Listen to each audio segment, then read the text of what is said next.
Some of you are going home tonight and feel like you've been robbed. Some of you may get robbed. Some of you don't belong in the category. Now, these controversial words said by Jay-Z while he was accepting the Dr. Dre Global Impact Award was met with nervous laughter from the audience. And soon after, his words became a reality when Taylor Swift won Album of the Year for Midnight that was graciously presented by the iconic Celine Dion. Now, as you guys can already tell by the title, SZA should have won, but sadly, that was not the case. Now, let's take a look at how these two albums stack up against each other. First, SZA's album, SOS, was #1 on the Billboard 200 for 10 weeks, longer than any other nominee in the category, making it the longest running #1 female album of the decade, and the first R&B album to spend its first 7 weeks atop the charts since Whitney Houston's Whitney, and the album was met with critical and universal acclaim. Critics have called the album a masterpiece. Pitchfork and Rolling Stone said that SZA is a generational talent and a key voice in her generation. On top of this was SZA's sophomore album. Many of times artists fall into a sophomore slump, with their second album not being able to match the success of the first. But SOS topped her first album and more. SZA was nominated for 9 Grammys this year, the most out of any artist. Critics also started to compare SZA to the likes of Beyonce and Lauryn Hill. Now let's take a look at the top songs that came from SOS. So Kill Bill took the world by storm by being SZA's first #1 on the Billboard Global 200 and US Hot 100 charts. It broke the record set by Lil Nas X's Old Town Road for the longest running #1 with 21 weeks on the US Hot R&B Hip Hop Songs chart. It peaked at #2 on the Billboard Hot 100 and was the only song to chart every week on the Hot 100 chart in 2023. In addition, I Hate You and Shirt were viral top 20 hits. The case is closed for SZA. Let's open up one for Taylor Swift. Taylor Swift was nominated for 6 Grammys for her work on Midnights. Anti-Hero spent 8 weeks at #1 on the Billboard Hot 100. This made her the first artist to have a #1 single on the radio from 3 different decades. Lavender Haze reached #1 on the US Billboard Hot 100. Tracks from Midnight occupied the entire top 10 of the US Billboard Hot 100. She became the first artist to occupy the top 10 spots of the Hot 100 at the same time. Karma peaked at #2 on the US Hot 100, and Taylor Swift reached out to Ice Spice to hop on the remix, and they were both nominated at the Grammys for the Best Pop Duo/Group Performance. As you can see, both artists made waves with their albums, both produced great work, both are critically acclaimed artists that have broken records with their latest Grammy-nominated albums. That being said, or what Jay-Z said, someone was robbed.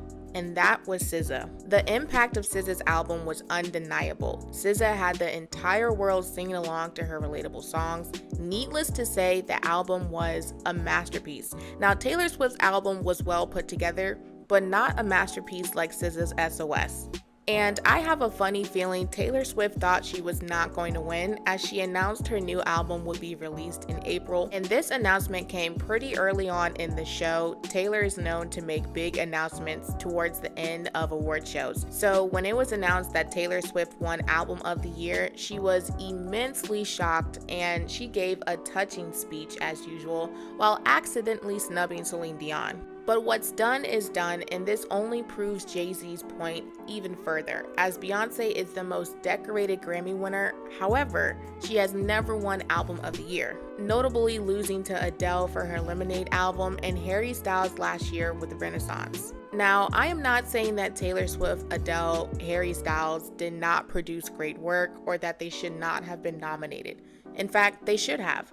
However, the winners should have been Beyonce and SZA. The world is starting to see a pattern, and artists are starting to step up to talk about it. But even through the midst of this, none of this is shocking. Again, Jay-Z hit it on the nail and said that artists have to keep showing up until the Grammys get it right, as it is the only way to win. Now, when Taylor Swift accepted her Grammy for Best Pop Vocal Album for Midnights, she said that she knows the way the Recording Academy voted is the direct reflection of the passion of fans. Now, I thought this was interesting because yes, voting is subjective, And Taylor Swift right now is the most famous person in the world by public opinion. And if you guys watch my channel, I always post content about Taylor Swift, and I am an avid Swiftie. And I hope that those two, her and Travis Kelce, have the best relationship ever. But when we think about the Grammys, I think about who deserved and earned the award the most. Who had the best body of work, and maybe this year the Recording Academy had Taylor Swift win because the whole world had a huge microscope on Taylor Swift for basically the past year, with her relationship and her breaking records with her Eras Tour movie and her $1 billion Eras Tour, which is all an amazing achievement, and Taylor Swift definitely worked hard and deserved success, except when it came to this award. Again, SZA should have won as SZA had the best album. But again, what's done is done, and SZA will have to keep showing up until she wins, like Beyonce.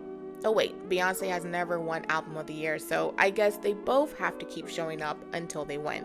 Now, this is not a dig at Taylor Swift at all, as I have blasted Antihero, Lavender Haze, and Karma on my speakers and think the top 3 songs on her Midnights album are all good songs.